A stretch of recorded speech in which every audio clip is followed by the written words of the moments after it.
Hi all, we're going to look at the Blackburne Shilling Gambit line because this has got a very interesting trap which emphasised the Gambit in fact.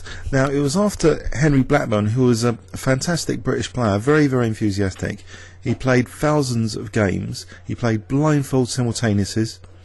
He had a very colourful character if you check out Wiki on Henry Blackburne.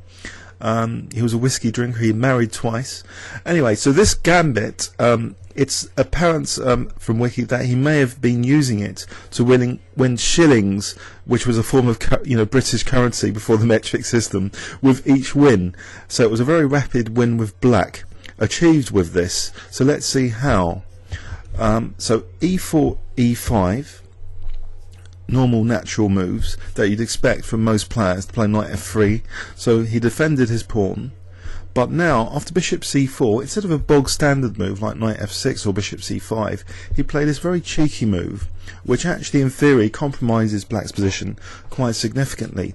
But let's go splat into the splat line first. So say white does take your pawn on e5, completely oblivious to the idea of this, the main idea. You play queen g5, and so you're forking that knight and the g2 pawn. And again, assume white plays the absolute worst move on the board, which is knight takes f7. Then you take on g2. So white thinks maybe your rook has been trapped and is going to be won. So I just maybe he just thinks he just needs to move the rook. Well, here you have queen takes e4 check. And obviously they don't want to lose their queen, so they do bishop e2, again completely in an oblivious fashion. And I wonder if you can spot the killer blow here if I give you 5 seconds. Okay, I hope you've seen it.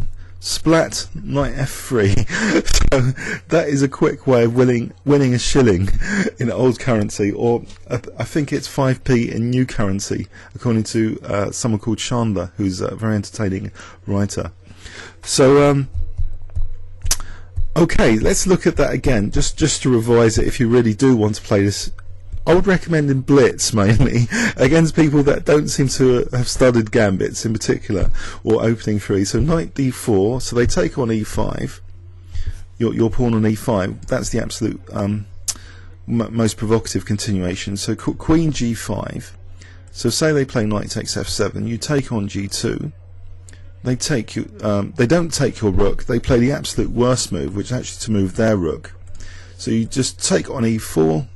So they don't want to lose their queen, and then splat, knight f3. So that's the splat line. Now let's look at more serious alternatives if white wants to get an advantage. So let's go back and say white's playing in a professional manner, knows his theory, knows this trap. The best move theoretically is knight takes d4, and you have been compromised after e takes.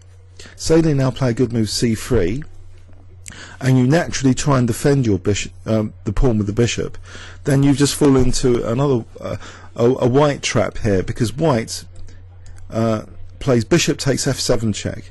So after king takes, there's queen h5 check, hitting your king and bishop, so gaining a pawn with an advantage in a big crushing position straight out of the opening.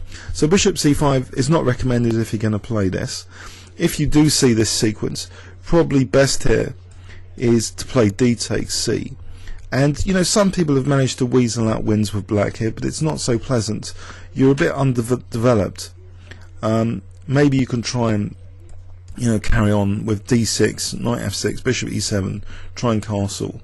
But white's sometimes going to have a very nice center. It's just a very pleasant position for white, which is why this is a really dodgy gambit to play, just to try and get this illustrious trap. Okay, but also let's note that after knight takes e5, you're not even out of the woods here after queen g5. Say white didn't play knight takes f7, but the stronger bishop takes f7. Now there seems to be some confusion when I've been researching this, that even if black plays king e7, the confusion is that that black's actually clearly better. This is not the case. Black really has to play king d8 here. King e7, and white's going to get significant compensation just by castling because of this pawn mass in the centre. So say queen takes, bishop takes, rook takes, c3, knight moves back. Now white can simply play d4, and you're running into trouble because, you know, there's going to be f4, maybe f5, e5 pretty soon, and it starts to look like one of those Vienna Gambit situations where white's got this mass of pawns coming for you, ample compensation for the piece.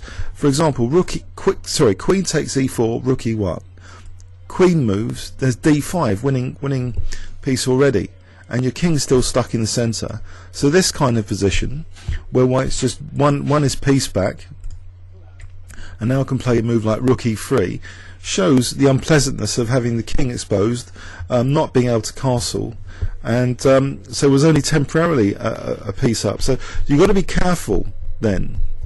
Let's have a look at this. If the opponent plays bishop takes f7, you've got to play king d8 to try and get an advantage.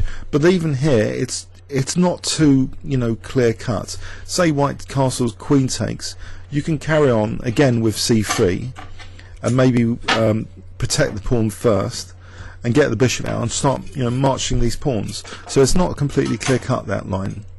So let's go back. So we're saying now that after knight d4, white, if he's feeling adventurous, can in fact play knight takes e5 if he has this idea of bishop takes f7 here. He can have a fun game if he really wants. If he wants a disastrous game, knight takes f7. There's one other line here, queen takes g2. Say you didn't move the rook, just snapped up your rook. Then you just take on h1, you drag the bishop back, you take on e4, you play check, and here, after king f1, there's a killer move. Well, there's two killer moves. d5 is pretty strong, or bishop c5. Sorry, not in this position after check, because you'd be losing at f3. You play d5 or bishop c5 here. For example, bishop c5. Now say d3, you play check, and now you're safe to leave that knight and pre with this move, queen h4. So the bishop can't take the knight because of queen f2 mate, and you're also threatening queen h3 mate because the knight's actually stopping these two squares. So just to recap on that, in this terrible knight takes f7 line, so say they snap up your rook, you just take on h1, you take on e4, and then you play the move, the killer move, bishop c5 here. So bishop c5 is the most incisive move, I think, stronger than d5, because it actually leads to a forced mate virtually. When I was checking it with an engine earlier, it's almost a forced mate, this position, in about 9. When I say almost, I think it is a forced mate in 9. So you know, king f1, there's queen h1, f3 you can just like take and then queen h4 again. So this is totally hopeless. But beware though, as I say, white can play in this position bishop takes f7, where white is sacrificing a piece, playing a kind of piece sacrifice gambit to get a massive centre pawns potentially. So the whole thing's fairly risky. The easiest way for white to gain advantage is knight takes d4. White could also just simply castle as well with advantage, because you're breaking a fundamental rule of development. You're moving this piece several times. You know, imagine if white just castles, you're taking again, queen takes, you know, there's been master games in this. White aims for d4 to exert more pressure on the d file. White's got a lead in development. It's uncomfortable. So anyway, I hope you enjoyed that, and maybe you might risk it in blitz games. I wouldn't recommend it in any other context. Please leave any comments or questions on YouTube. Thanks very much.